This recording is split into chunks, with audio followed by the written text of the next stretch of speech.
Bismillahirrahmanirrahim. Kita ketemu lagi ya. Kita lanjutkan pelajaran kita minggu kemarin. Ibu akan menuliskan rumus struktur atom karbon ya, seperti ini misalnya.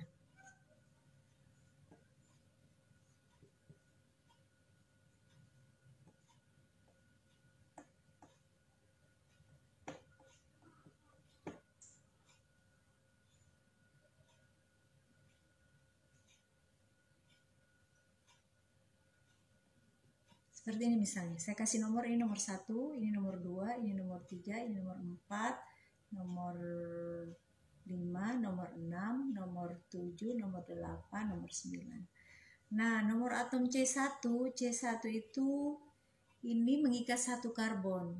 Namanya C1 mengikat satu karbon. C1 berarti primer. Terus yang mengikat satu karbon lagi yang mana?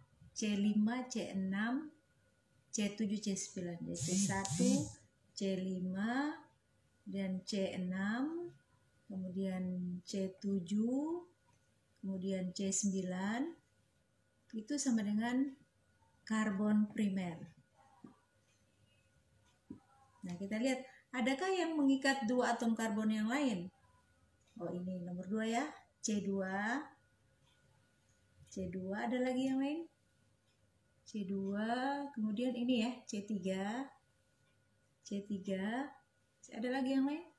Tidak ada ya, C3 itu sama dengan karbon sekunder.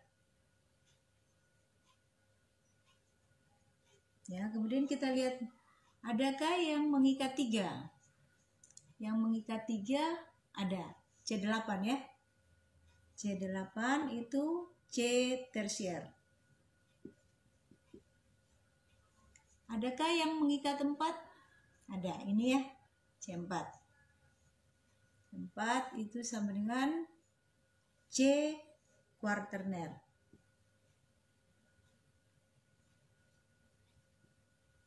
Nah, jadi karbon itu ada karbon di rantai karbon itu ada karbon primer, ada karbon sekunder, ada karbon tersier, dan ada karbon kuaterner. Nggak ada karbon yang mengikat 5 ya, cuma karena tangannya cuma 4.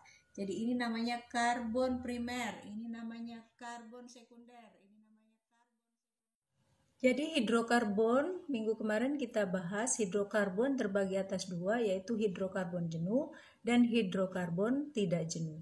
Kita mulai dari hidrokarbon jenuh. Hidrokarbon jenuh, deret homolognya disebut deret alkana dengan rumus umum CnH2n plus 2. Di sini ada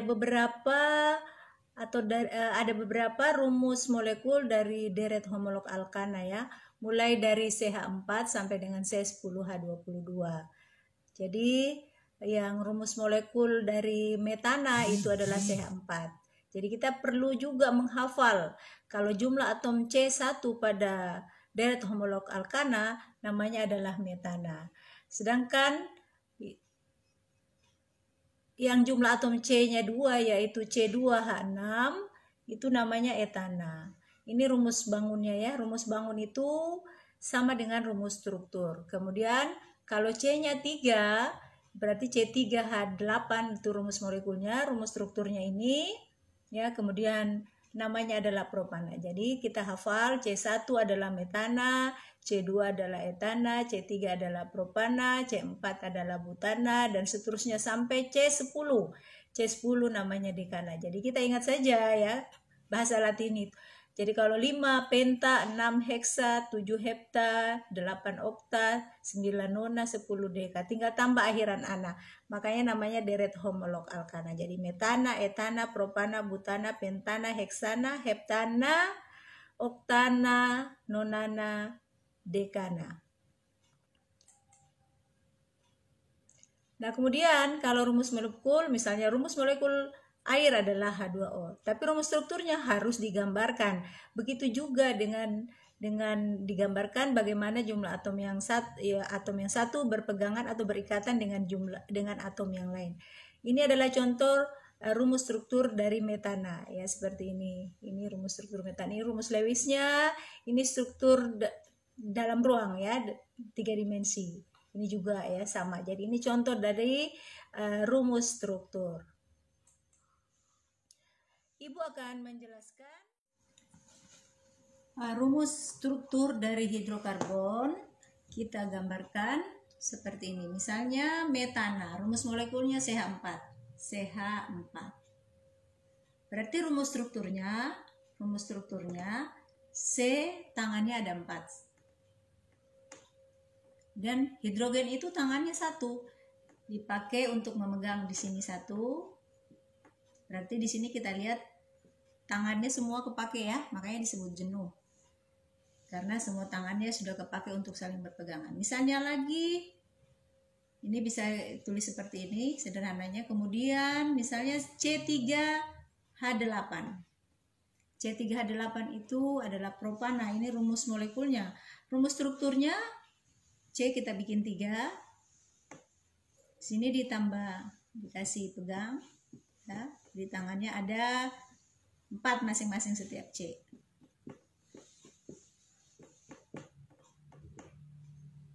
Nah, ini kita bisa sederhanakan dengan kita tuliskan seperti ini.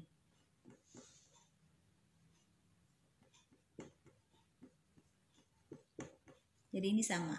Jadi begitu kita menuliskan rumus struktur. Jelas ya?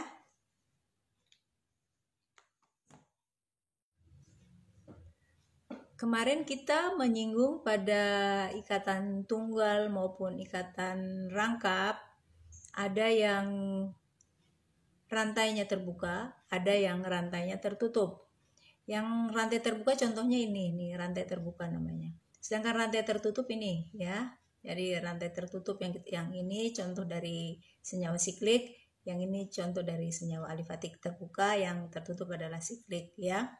Jadi yang saya tunjuk ini sama dengan ini. Jadi rumus molekul maupun rumus bangunnya itu sama, hanya ini diuraikan, ini lebih sederhana.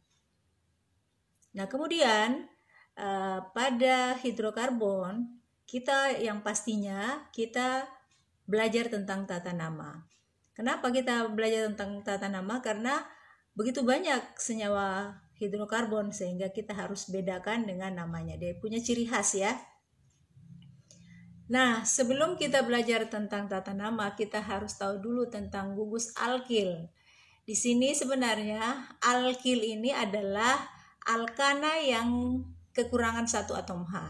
Misalnya ini CH3. CH3 terus ada tangan di sini nih. Tangannya berarti masih bisa bergantung sama, masih bisa berpegangan dengan atom yang lain ya. Jadi ini sebagai gugus. Nah, kalau C-nya 1 tuh pada deret alkana namanya metana, maka pada alkil yang ini namanya metil, ini gugus metil. Jadi ini gugus metil, strukturnya ini, rumus molekulnya seperti ini ya. Jadi kalau strukturnya kan diurai itu, kalau rumus molekulnya digabung. Misalnya yang ini CH3CH2 ya. C2H5CH3 CH2 di sini ada garis, berarti kan masih bisa. Jadi ini tidak merupakan suatu senyawa tetapi suatu gugus. Nanti kalau sudah bergabung dengan yang lainnya, dengan induknya, maka dia menjadi suatu senyawa. Jadi yang seperti ini namanya gugus alkil. Jadi rumusnya itu CnH2n plus 1. Jadi kalau alkana CnH2n plus 2, maka alkil kekurangan 1 dari atom H, maka namanya alkil. Jadi kalau 3 namanya dari propana menjadi propil. Ini Ibu kasih contoh ya. Ini nama struktur gugus alkil ya. Jadi kalau yang ini strukturnya CH3 ada tangannya masih bisa nih yang belum berpegangan. Ini namanya metil. Kalau ini ada 2 ya. Ada 2. Di sini CH2 berarti di sini tangannya di yang ujung CH3. Namanya etil ya. Kemudian yang ini 3 propil. Kalau yang lurus begini saja propil.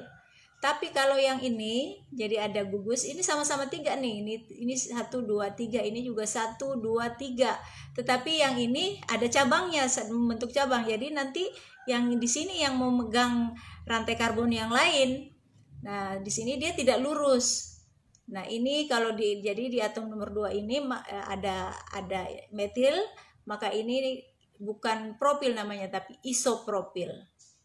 Ini isopropil, yang ini 4 ya. Panjang ada 4 C-nya berarti butil.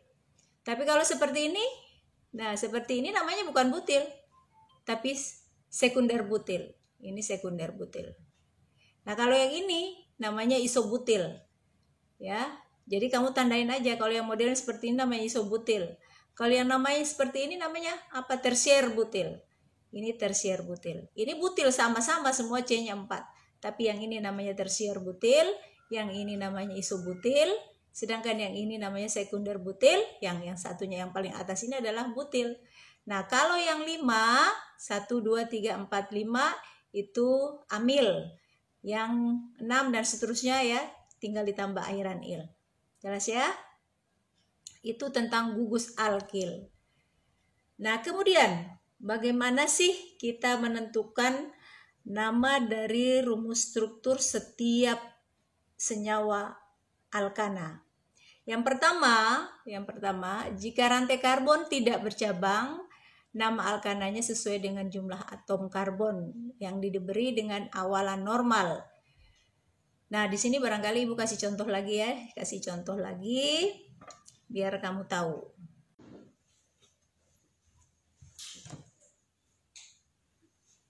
Misalnya Ibu menuliskan seperti ini.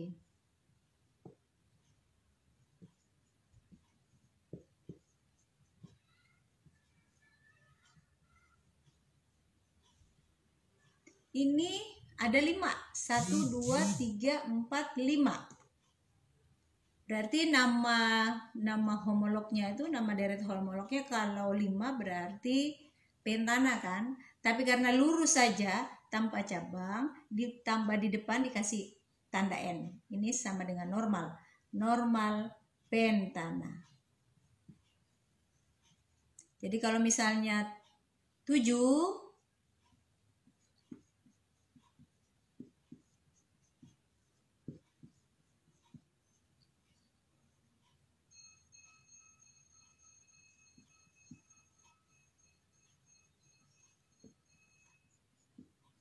1, 2, 3, 4, 5, 6. 6 ya, 6 saja. Ini namanya normal heksana. Dan seterusnya. Seperti itu ya. Kemudian jika rantai karbonnya bercabang, bagaimana? Bagaimana jika rantai karbonnya bercabang? Misalnya seperti ini. Misalnya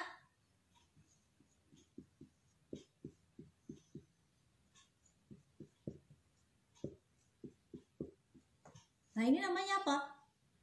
Ini 4 C-nya, 1, 2, 3, 4. Apakah ini namanya butana? Bukan. Kalau lurus namanya normal butana. Tapi kalau ini ada cabangnya. Cabangnya kita lihat. Nah, kalau untuk seperti ini ada aturannya ya, ada aturannya yang harus kita ikuti. Jadi seperti ini aturannya ya.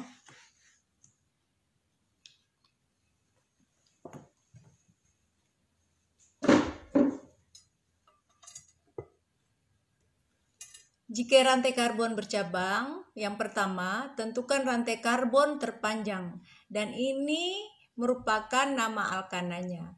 Gugusan atom yang tidak terletak dalam rantai C terpanjang atau induknya merupakan gugus alkil. Kemudian, pada rantai karbon terpanjang atau induk dari senyawa karbon itu yang kita sebut rantai karbon terpanjang itu disebut rantai induk ya. Diberi nomor, jadi penomoran atom karbon dibuat sedemikian rupa agar gugus-gugus alkin mempunyai nomor sekecil mungkin. Jadi ini adalah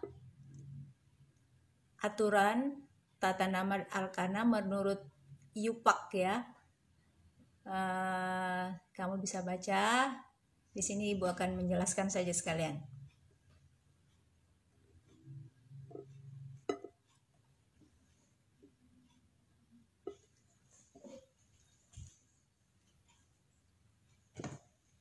Yang punya cabang misalnya seperti ini. Misalnya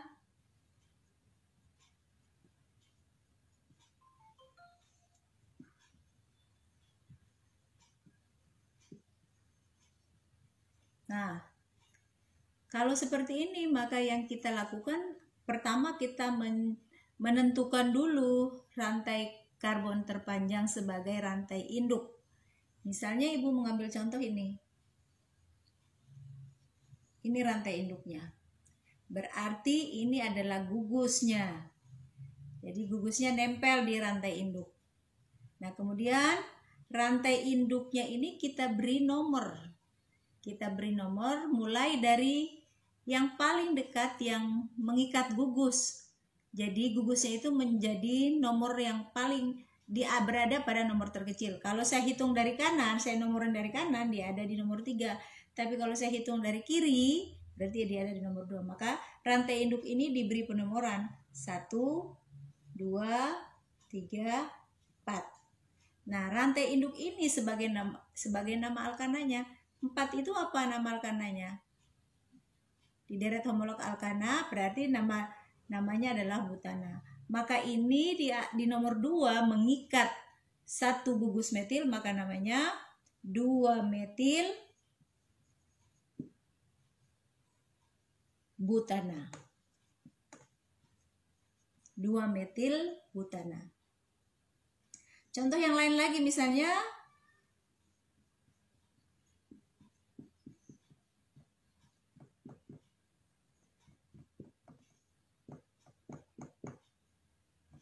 nah, ini namanya apa? Namanya sama dengan di atas. Sama ya, tapi kita beri nomor dari sini. Ini metilnya. Kenapa tidak dari kiri? Karena kalau dari kiri dia ada di nomor 3. Kalau dari kanan dia nomor 1. Jadi kita hitung dari kanan. Maka namanya sama. 2 metil butana. Jelas ya? Ibu tambahkan di sini penamaan rumus struktur dari deret alkana. Kita lihat di sini. Ini yang pertama. Di sini kita tentukan namanya. Ini namanya apa ini namanya? Yang pertama kita cari rantai induk atau rantai karbon yang terpanjang. Kita coba pilih ya. Kalau yang ini, yang lurus ini berarti induknya ada 5 karbonnya. Berarti nama belakangnya itu pentana. Berarti ini sebagai gugus etil, yang ini sebagai gugus metil. Tapi bisa juga ini 1, 2, 3, 4, 5 ya. Ini juga 5. Kalau tadi 5 berarti ini juga 5. Sama kan? Tetapi kita tidak boleh memilih ini karena ada aturan lagi. Kita memilih yang karbonnya itu cabangnya lebih banyak ya. Jadi walaupun kecil-kecil. Jadi kalau ini di sini satu metil, di sini etil. Kalau ibu pilih yang ini, kalau kita pilih yang ini, maka gugusnya cuma 1, yaitu ini yang 3C-nya ini ya, propil. Tapi sebenarnya tidak. Jadi ini gugus apa? Isopropil ya. Jadi ini isopropil, tidak dipilih sebagai gugus, yang dipilih adalah metil dan etil. Jadi kita memilih yang karbonnya kecil-kecil, jadi lebih banyak cabangnya. Berarti namanya di sini adalah ini ya. Kita kasih nomor dulu dari mana? Dari kiri apa dari kanan? Dari kiri bisa, dari kanan bisa ya. Tapi kita pilih dari kiri. Kenapa dari kiri? Karena ini ada cabang lebih dekat. Jadi nomornya lebih kecil di sini 2. Kalau kita pilih dari sini, nomornya di sini ketemunya 3. Kalau dari kiri ketemunya 2. Jadi namanya adalah bukan 2 metil 3 etil, tapi kita menyebutnya yang abjadnya lebih awal. Jadi lebih dulu. Jadi etilnya ada di nomor 3, maka kita sebut 3 etil 2 metil pentana. Ini namanya ya. Jadi kalau penomoran yang ini salah nih ya. 3 isopropil. Jadi misalnya kita milih yang ini. Kita milih ini sebagai rantai induk. Berarti hitung 1, 2, 3. Berarti nomor 3 ada isopropil. Berarti 3 isopropil keliru. Jadi yang dipilih adalah yang 3 etil 2 metil pentana. Contoh yang kedua seperti ini. Coba kita lihat ya. Rantai induknya juga ini 1, 2, 3, 4, 5, 6. Jadi ada 6. Apakah cuma itu yang bisa menjadi rantai induk? Tidak juga. Ini kita bisa pilih ini juga ya. 1, 2, 3, 4, 5, 6. Sama. Namanya pun akan sama. Jadi 1, 2, 3. Kenapa kita tidak milih di sini tiga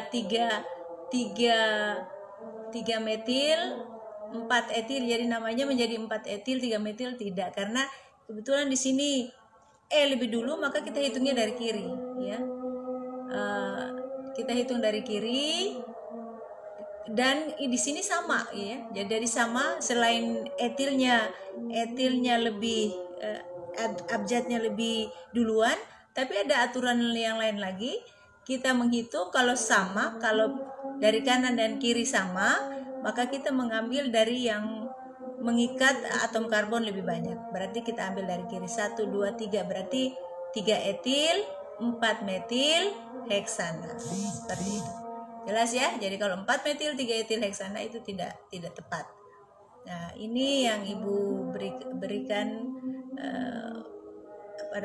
menjelaskan tentang tata nama. Selebihnya kalian bisa belajar dari buku-buku ya, atau dari soal-soal di yang ada di internet. Nah, kemudian ini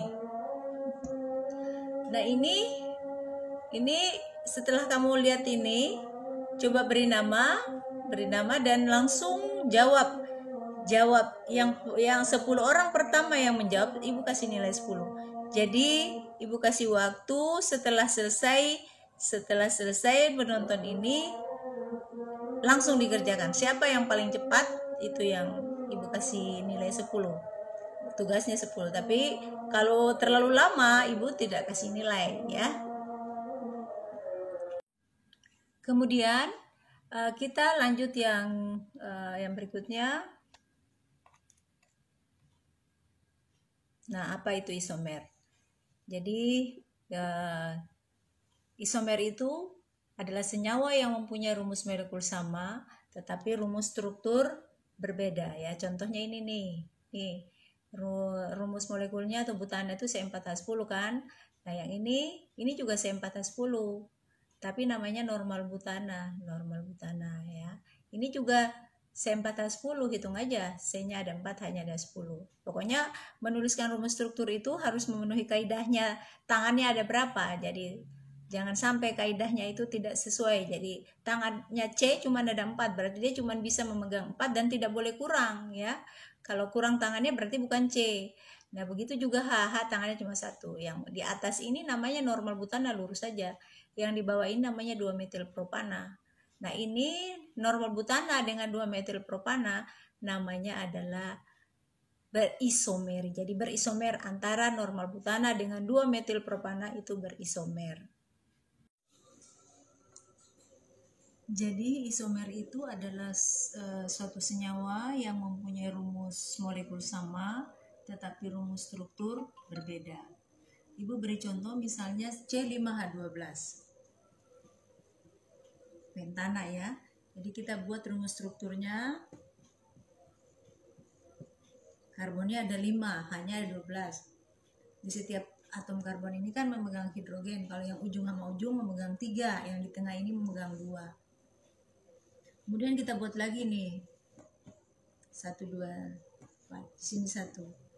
Berarti ini megang 3, ini megang 3, ini megang 3 hidrogen, ini megang 2, ini megang 1. Sama C5H12. Kemudian yang satunya lagi kita buat seperti ini. Sini ada, di sini ada, di sini ada. Jadi ini tidak megang hidrogen, yang ini megang 3, di sini 3, di sini 3, 3.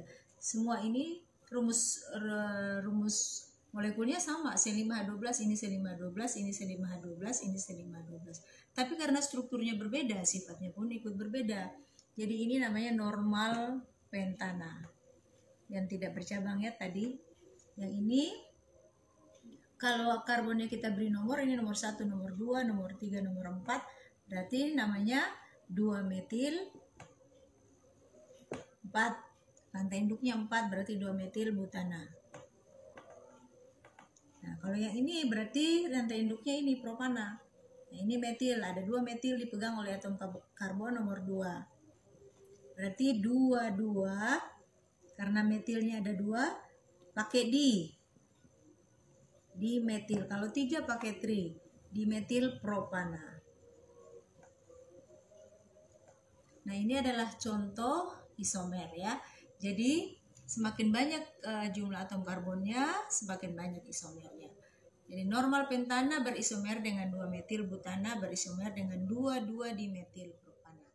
Ya, jadi seperti itu yang dimaksud. Sekarang kita sampai kepada sifat senyawa alkana ya. Jadi setiap zat itu mempunyai sifat fisik maupun sifat kimia. Sedangkan sifat fisik dari alkana kalau kita lihat dari wujudnya itu yang jumlah atom C1 sampai jumlah atom C4 itu berwujud gas. Sedangkan yang jumlah atom C-nya 5 sampai jumlah atom C-nya 17 itu berwujud cair, dan jumlah atom C-nya lebih besar dari 17 itu berwujud padat. Nah, kalau kita lihat dari titik didihnya atau titik leburnya, titik didih dan titik leburnya, semakin banyak jumlah atom C-nya atau semakin panjang rantai karbonnya, maka semakin tinggi titik didih maupun titik leburnya.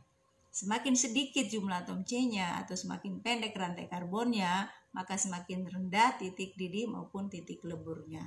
Nah, bagaimana kalau jumlah atom C-nya sama atau isomernya misalnya? Yang satu rantai karbonnya lurus, yang satu bercabang. Nah, tentu yang lebih tinggi titik didihnya adalah yang rantainya lurus dan yang bercabang lebih rendah titik didihnya. Jadi semakin banyak cabangnya, semakin rendah titik didihnya. Nah, itu adalah sifat fisik. Nah, bagaimana dengan yang lainnya? Apakah bisa mudah larut atau tidak? Nah, kalau alkana itu karena senyawa nonpolar, maka tidak larut di dalam air ya, karena bukan senyawa polar. Nah, itu sifat fisik dari alkana. Nah, kemudian untuk sifat kimianya bagaimana? Kalau sifat kimia itu berarti kita lihat dari kereaktifannya. Nah, senyawa alkana ini adalah senyawa yang sudah jenuh ya, artinya sudah berikatan kovalen dengan sempurna, sehingga senyawa alkana ini kurang reaktif, bukan tidak bisa bereaktif, tapi sangat kurang reaktif.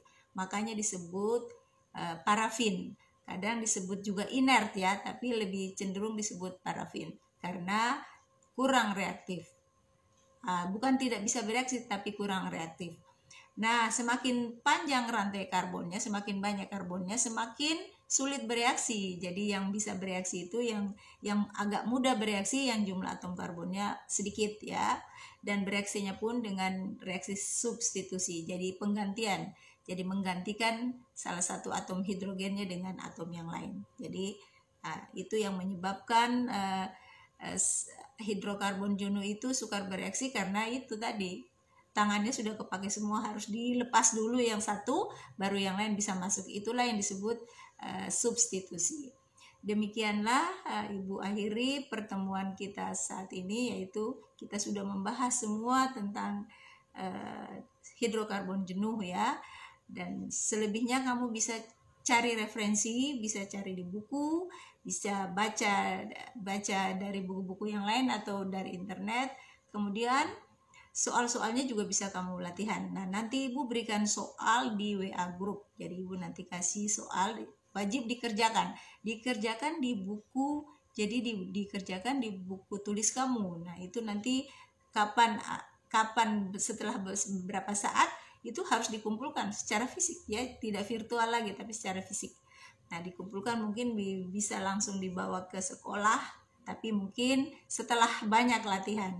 Jadi kamu latihan tuh harus berurut tanggalnya, tanggal berapa pertemuan keberapa, pertemuan pertama, pertemuan kedua, soalnya seperti apa perintahnya, semua nanti dikerjakan dan Ibu akan periksa. Demikian Ibu akhiri. Wabillahi taufiq wa hidayah. Wassalamualaikum warahmatullahi wabarakatuh.